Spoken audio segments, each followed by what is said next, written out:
The Lucky 7 has been an amazing new item from the DLC, and tons of people have been making videos using it. I recently covered a flak build by Daquan using it, so today we're going to show you what I think is the best way to use it with Zane. What's really cool is this is actually a calm, cool, and collected build, and we're doing very similar things to the old Rainbow Slushy build. So before we get into it, don't forget to like and subscribe for more Borderlands 3 Mayhem 4 Zane builds. Don't forget to join the Zane Nation Discord. Link will be in a pinned comment down below. And if you would like to show your support to the channel by becoming a member, link is in the description for that. So in today's video, we are going to be re-rolling our luck and seeing how much damage we can put out using the Lucky 7. And we have some awesome tricks to be able to do this way more effectively.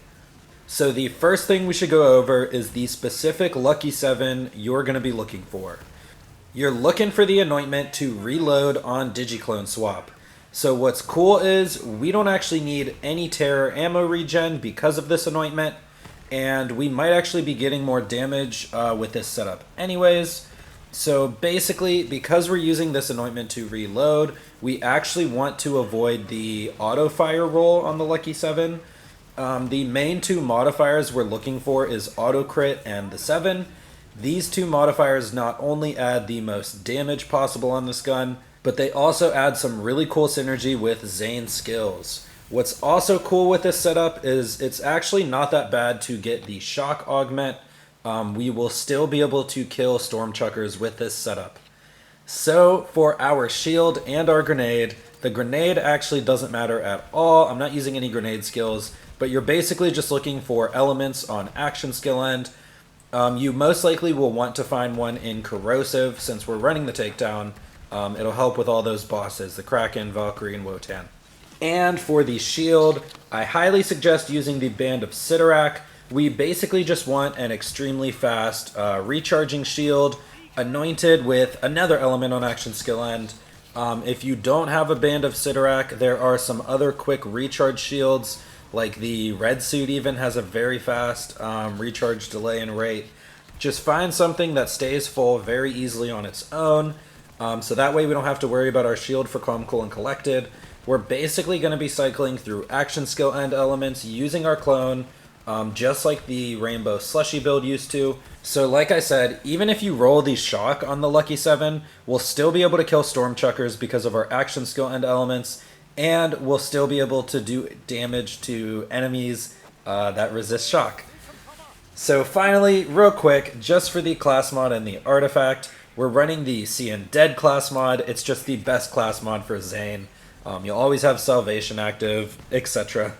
You guys know. And for the artifact, we're running an Icebreaker.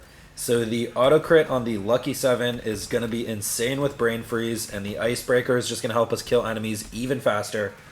And that should lead us directly into the skill trees. First, in the barrier tree, like I said, this is going to be a calm, cool, and collected build. Since we're using the auto crit 7 with Brain Freeze, we're literally always going to trigger CCC. Now, this is actually going to help us in multiple ways. The first thing is that since we rely on our clone for the swap to reload anointment, we'll basically always have access to him.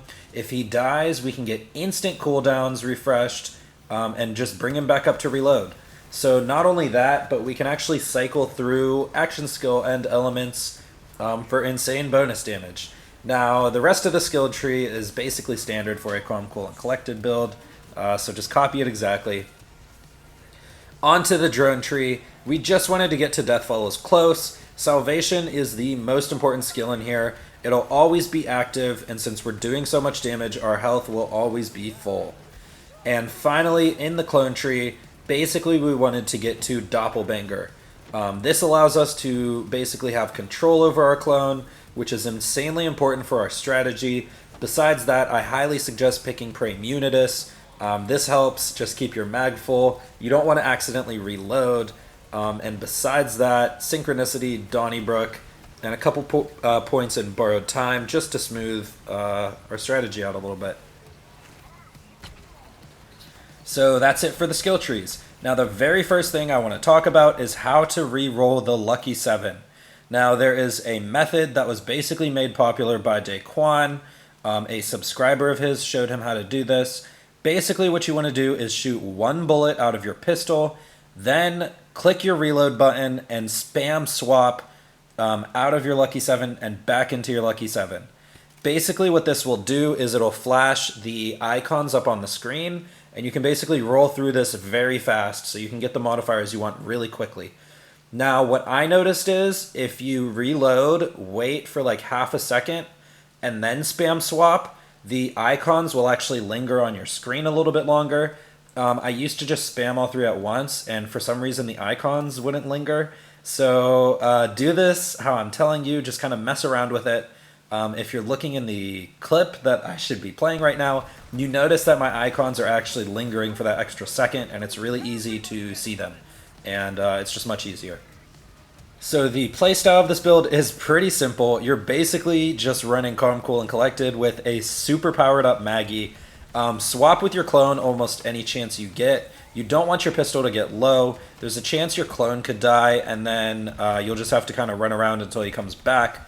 Accidentally reloading isn't actually that bad either. I actually did it a couple times during this footage. It was just one run I recorded. But I would literally just shoot the Lucky 7 into people's heads, freezing them, basically taking the aggro off me, and kind of re-rolling at the same time until I got auto crit 7 back. As soon as you get auto crit 7 back, you just get to start going again. So it's actually not that bad, basically playing casually. But the more you play this build, the more you'll get the feel for like how quick you can shoot, when you need to swap with your clone. But it's really not that bad. And you get some pretty good damage out of it. And yeah, like I said, I just shot things in the head to freeze them. The Icebreaker gave us a ton of bonus damage. And I actually found out you could freeze Wotan's head. He doesn't have any crit spots that you can normally freeze, I don't think, unless there's a secret crit spot on him. But it was actually kind of funny to watch him fall to the ground a couple times. And the power level of this build is actually pretty great. And like I said, you can make this build without any terror. So for those of you who didn't play during the Halloween event, this is the exact build for you. And it's pretty powerful. I'm actually going to run this a couple more times and mess around with it. And yeah, the Lucky 7's a great pistol. It's great to see that there is a build for every character with it. I do like how Zane's is set up in particular because we don't need that Terra ammo regen. I'm actually not a big fan of the Terra mechanic either, but apparently it's supposed to come back next year. So hold on to your Terra ammo regen items because they're definitely useful for some builds. But that's it for the build video tonight. If you liked the build, don't forget to like and subscribe for more Borderlands 3 Mayhem for Zane builds. And I want to give another quick shout out to my first channel members. Thank you to Norman Brooks, Flyman, El Jefe, Jeremy Bentham, vanmec, Starcatcher, Andrew Whitting, Alexander, Vong Meng, Max N, Drumlion, Kaldra, Dreazzy, and Janus. Thank you all so much for becoming the first members of my channel and showing massive support. Anyways, guys, that's it from me. I'll see you in the next one.